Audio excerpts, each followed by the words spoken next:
So hello and welcome to next video बच्चों। Unit number 3 हमारा चालू है। रिकंस्ट्रक्शन ऑफ कंपनी से रिलेटेड है वो, और रिकंस्ट्रक्शन ऑफ कंपनी में हम लोग इंटरनल रिकंस्ट्रक्शन पढ़ रहे हैं।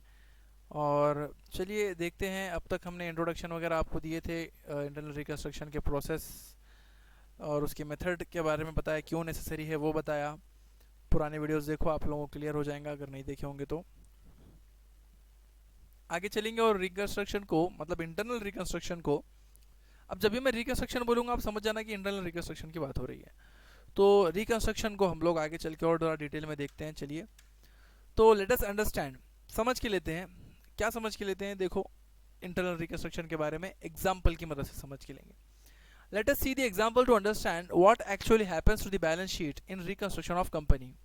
अब चलो समझ के लेते हैं कि एक्चुअल में बैलेंस शीट के साथ होता क्या है जब हम लोग कंपनी को रिकंस्ट्रक्ट करते हैं।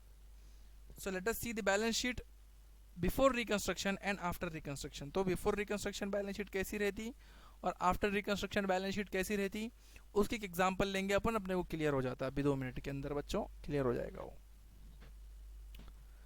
So balance sheet before reconstruction बनी हुई है आप लोगों के सामने, ये देखो। Liabilities amount, assets amount. Share capital दिया है आप लोगों को 10,000 शेयर्स ऑफ ₹50 ईच, 5 लाख रुपये। क्रेडिटर्स दिया है 2 लाख रुपये, दोनों की टोटल दिया आपको मिला के यहाँ पे लायबिलिटी की टोटल आपकी 7 लाख रुपये। एसेट साइड में आपको सन्ड्री डेटर दिया है 6 लाख, और P and L asset side पर है। P and L asset side पर है मतलब क्या होता है बच्चों? लॉस होता है, लॉस। कंपनी को क्या हो रहा है, इसका मतलब लॉस हो रहा है। और कितना रुपया लॉस है? 1 लाख रुपया लॉस है कंपनी को। कितना लॉस है? 1 लाख रुपया। और इसकी भी टोटल कितनी हो गई? 7 लाख रुपये। तो अब रिकंस्ट्रक्शन हमने की है, देखो रिकंस्ट्रक्शन हो गया, और जादू से क्या हो गया देखो, balance sheet after reconstruction.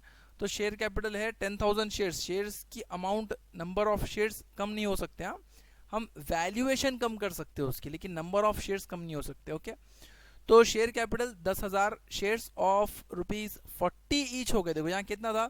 50 each. यहाँ कितना हो गया? 40 ईच। तो अब शेयर कैपिटल कितना हो गया हमारा? 4 लाख। क्रेडिटर्स जैसे के वैसे है 2 लाख। सन्ड्री डेटर जैसे के वैसे 6 लाख। और हमने ये पी एंड एल यहाँ से क्या कर दिए? एलिमिनेट कर दिए, निकाल दिए। तो ये 1 लाख रुपया हमने निकाल दिए। कैसे निकाल दिए? खुद के ही जेब के 10 रुपये लगा के। देखो ना, 50 रुपये का शेयर था। अरे भाई, शेयर कैपिटल में किसके पैसे? कंपनी के ओनर्स के पैसे ना। तो 50 रुपये का एक था, अब 40 रुपये का हो गया, 10 रुपये से कम हो गया ना वो। अभी 10 रुपये से कम हुआ, 10,000 शेयर्स के ऊपर 10,000 शेयर्स में 10,000 लोगों ने 10-10 रुपये का सेक्रीफाइस कर लिया। ओके, तो 1 लाख रुपये निकल गए। 1 लाख रुपये निकल गए तो उन्होंने लॉस को क्या कर दिए? एलिमिनेट कर दिए। बोले भाई कंपनी चालू रहनी चाहिए। अब मेरे को एक बात बताओ, अगर ये बैलेंस शीट में तुम लोगों को बताऊं, इधर लॉस बताऊं, और तुम लोगों को बोलूं कि भाई हमारे कंपनी में इन्वेस्ट करो, तुम करोगे क्या? नहीं करोगे। लेकिन ये देखने के बाद में आप लोगों को शायद कुछ लोग आप लोगों की कंपनी में इन्वेस्ट कर दे, है ना। तो हुआ क्या देखो, एक्चुअल में क्या हुआ अभी यहाँ पर पढ़ना। The share value has been reduced. Share value क्या करे हमने? रिड्यूस करे, 50 रुपये से 40 रुपये किए। The loss has been eliminated, और ये लॉस क्या कर दिए? एलिमिनेट कर दिए, निकाल दिए। एलिमिनेट कर दिए मतलब निकाल देना।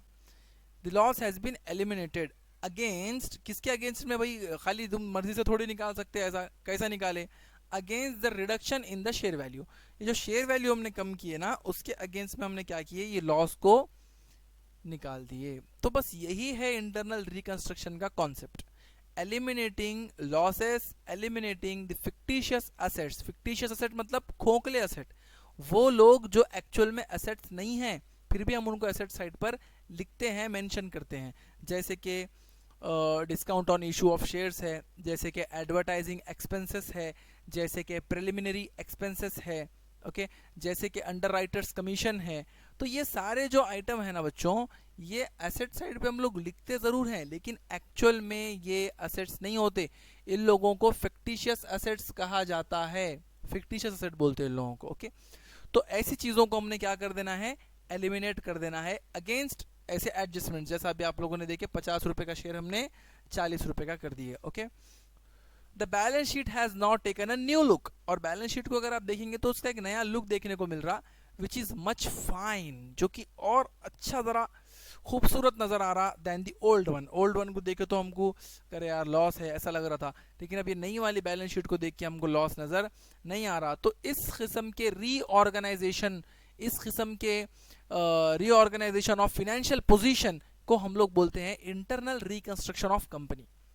तो यही है मुद्दा बच्चों, इसी को कहा जाता है इंटरनल रिकंस्ट्रक्शन। अब आप लोगों को पढ़ना क्या है इसके अंदर, ये तो कॉन्सेप्ट है, मैंने कॉन्सेप्ट बता दिया आप लोगों को।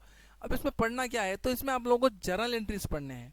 जर्नल एंट्रीज कैसा होते हैं, लेजर वगैरह इस चैप्टर के अंदर नहीं है आप लोगों को। वैसे तो अभी तुम लोगों को ना जर्नल से फ़र्क पड़ने वाला है और ना लेजर से फ़र्क पड़ने वाला है। तुम लोग एमसीक्यू के बच्चे निकले, तो एमसीक्यू के बच्चों को ज़रूरत ही नहीं है, ना लेजर से कुछ फ़र्क पड़ता ना जर्नल से कुछ फ़र्क पड़ता। सॉल्व तो करना ही नहीं है तुम लोगों को, सिर्फ कंसेप्ट क्लियर करके चलो, अपने कंसेप्ट समझते हुए चलो, बाकी सारी चीज़ें एग्जाम के अंदर आप लोगों के लिए ईजी होती चलेंगी। वैसे ही गवर्नमेंट जितना हो सकता है आप लोगों के लिए उतना ईजी कर रही है already. So, thanks for watching the video. This is my WhatsApp number. If you have any query, you can WhatsApp me on this number. Take care. Bye bye.